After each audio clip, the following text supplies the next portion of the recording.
Performance analysis.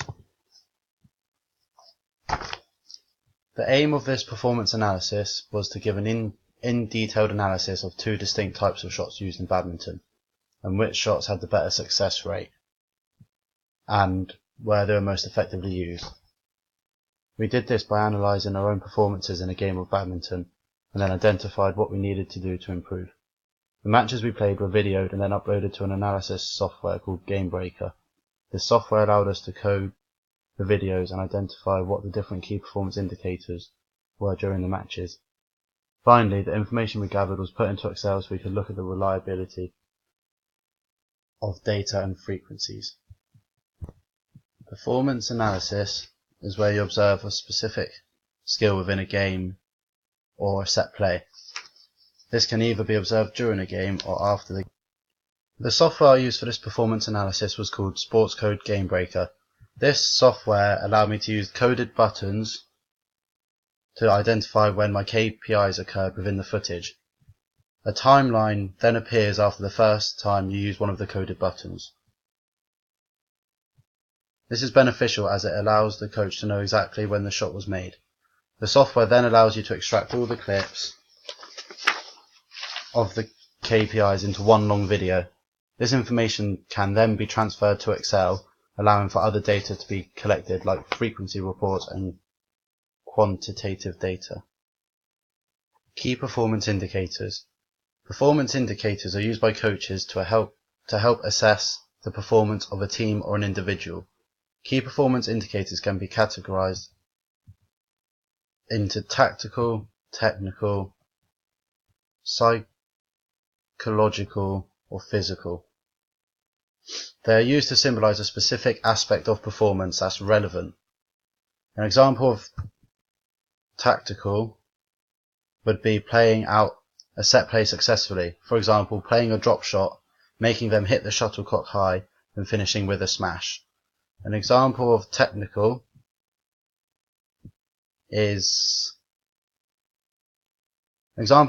would simply be executing a specific shot successfully, like an overhead clear, landing at the back of the opponent's court. A psychological example is all in the mind, so it could be becoming more confident in a rally, so attempting more difficult shots. Finally, an example of physical could be changing the intensity during rallies to try and catch your opponent off guard. The KPIs I measured was the success of overhead clears and drop shots. I also looked at how many points I lost attempting these shots. This allowed me to see which shot was more successful, enabling me to know what I need to improve on. This is a technical key performance indicator. These are my clips from game 1. These are my unsuccessful drop shots. As you can see, I put too much power onto the drop shot, so it didn't drop in time, making it easy for my opponent to return the shuttlecock. These are my unsuccessful overhead clears in game 1. As you can see there, I took my eye off the shuttlecock, missing it completely, and again there. So I'd need to keep focus and keep my eye on the shuttlecock at all times to stop, make sure they're successful. And then there, I don't have enough power or trajectory on the overhead clear, so it doesn't reach the back of the court, making it easy for my opponent to return the shuttlecock. And these were my successful drop shots from game 1. Again,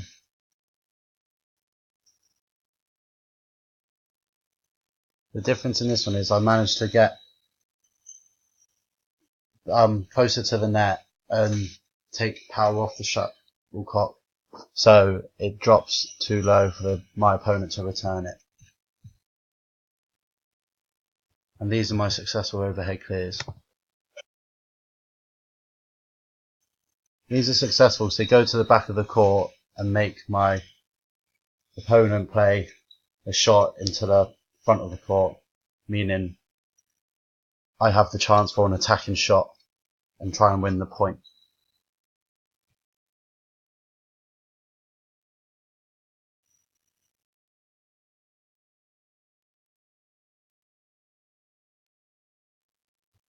These are my clips from game 2. These are my successful drop shots.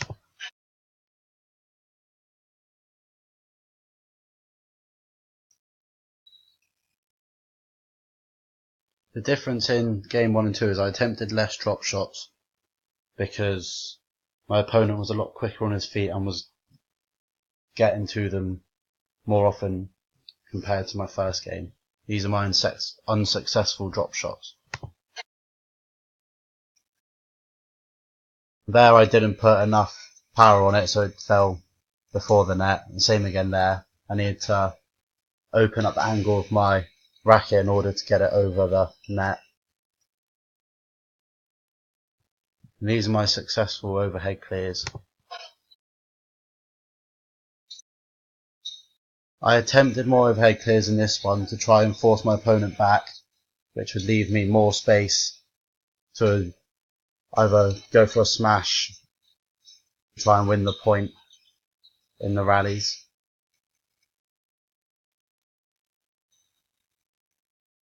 As I'd try and use the smash instead of the drop shot because he was returning a lot of drop shots and we weren't very successful in this game. And these are my unsuccessful overhead clears.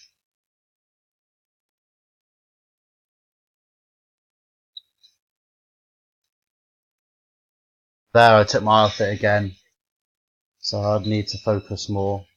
There I put too much power on it and it went out of velocity point. That one there I left it too long, so too low for me to hit back and get enough distance on the clear. You can see from this frequency report that in both games the most popular shot I used was the overhead clear. Alongside it being the most used shot, it was the shot which brought me the most success. This shot is mainly a defensive shot to make the opposition play from the backcourt, increasing the chance of them making an error or returning short, which can leave them vulnerable to a smash or a drop shot due to the space at the front of the court.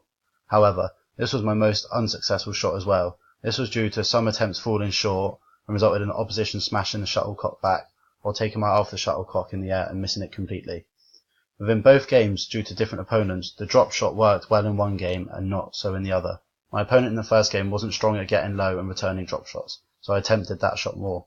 Whereas in the second game, my opponent defended well at the front and wasn't having success with the drop shot, which is why I used the overhead clear so often to try and create space at the front of the court.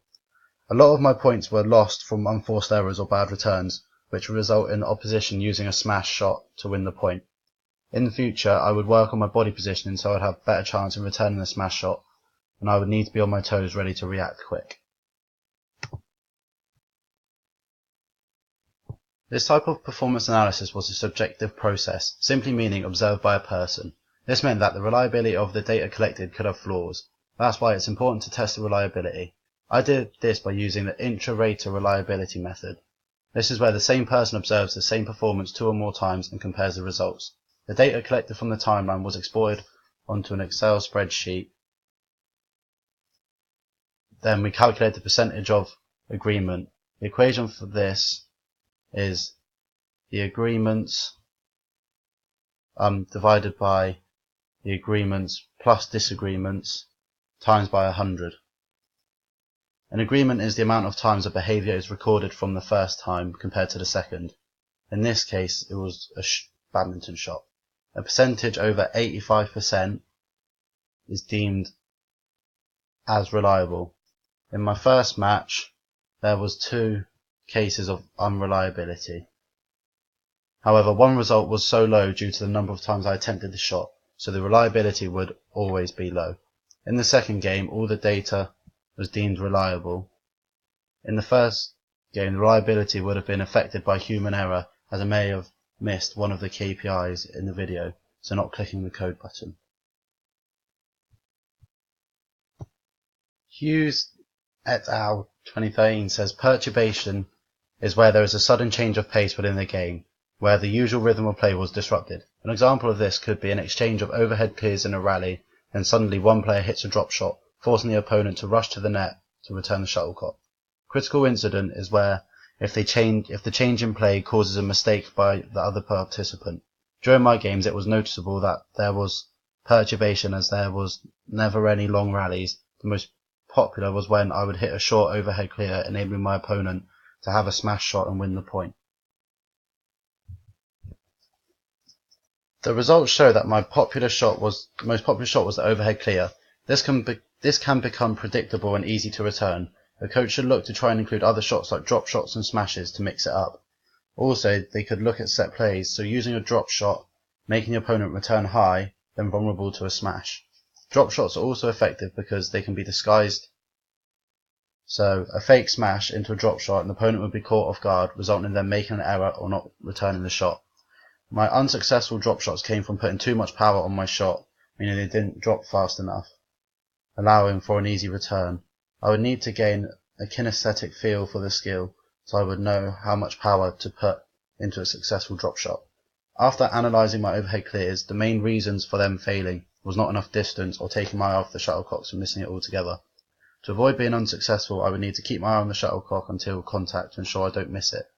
To increase distance, I would need to put more power into my shot or reduce the angle in which I hit the overhead clear, as I went more up than out.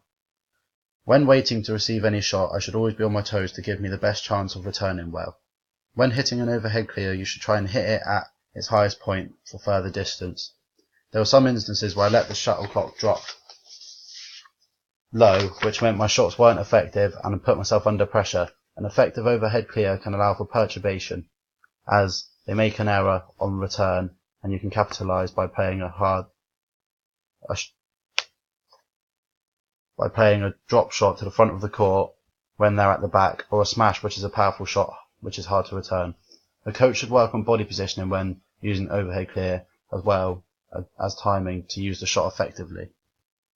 This performance analysis showed me that my most used and most successful shot was the overhead clear. To improve, I should try and mix up my shots so I'm not as predictable when playing. Also, different shots would increase the tempo of the match and could force my opponent into an unforced error.